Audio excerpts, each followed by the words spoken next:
'Kishkindhapuri' movie release అయ్యి around 4-5 days అయితుంది భయ్య. అండ్ మూవీ చాలా మంది చూసేసే ఉంటారనుకుంటా. అండ్ మూవీ రిలీజ్‌కి ముందు చాలా బజ్ క్రియేట్ చేశారు. బెల్లం అన్న మెయిన్‌గా కొన్ని ఛాలెంజెస్ ఇసేసారు అందరికి. మీరు ఈ మూవీలో స్టార్టింగ్ 10 మినిట్స్ తర్వాత మొబైల్ వాడితే నేనసలు కెరియర్ వదిలేస్తా అది ఇది అని చెప్పేసి. సో దానివల్ల మంచి బజ్ అయితే క్రియేట్ అయింది. అండ్ నిజానికి ఆయన చేసిన ఛాలెంజ్‌కి కంటెంట్ ఉందా మూవీలో అంటే 100% కంటెంట్ ఉందనే చెప్పాలి. అండ్ పర్సనల్లీ ఈ మూవీ చూసిన తర్వాత నా ఒపీనియన్ చెప్పాలంటే నేను చాలా లో ఎక్స్‌పెక్టేషన్స్‌తో మూవీకెళ్ళిన. ఎందుకంటే ఎన్నో ఫాల్స్ క్లెయిమ్స్ మనం రీసెంట్‌గా చూస్తూ వచ్చాం. చాలా పెద్ద పెద్ద మూవీస్‌కి. దానివల్ల అసలు ఏ డైరెక్టరు, ప్రొడ్యూసరు, హీరో ఎవ్వరు ఏ విషయాన్ని క్లెయిమ్ చేసినా గూడా ఏ ఎక్స్‌పెక్టేషన్ లేకుండా మూవీకెళ్దాం. ఒకవేళ నచ్చితే నచ్చింది లేకపోతే లేదు అన్న ఒపీనియన్‌లో నేను మూవీకెళ్ళా. అండ్ మూవీకెళ్ళిన తర్వాత మూవీ చూసి నా ఒపీనియన్ చెప్పాలంటే పర్సనల్లీ ఐ లైక్డ్ ఇట్. ఒక different kind of horror thriller film ఇది. మనం రెగ్యులర్‌గా ఎన్నో హారర్ మూవీస్ చూస్తుంటాం అండ్ థ్రిల్లర్ మూవీస్ చూస్తుంటాం. And everything is related to a similar concept. ఉంటే దయ్యం మంచిది లేకపోతే దయ్యం చెడ్డది.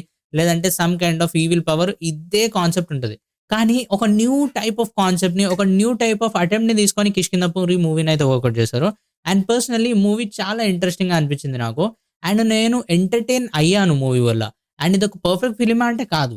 కొన్ని ఫ్లాస్ ఉన్నాయి. కానీ వాటిని మనము నెగ్లెక్ట్ చేయొచ్చు. ఎందుకంటే the overall satisfaction which this movie gives is 100%. ఎందుకంటే ఒక మంచి మూవీ చూసామన్న ఫీలింగ్ తోటి మనం థియేటర్‌కి బయటికొచ్చామంటేనే that movie is good. And this movie actually brings a new kind of story line to the whole horror films which are released in the recent times.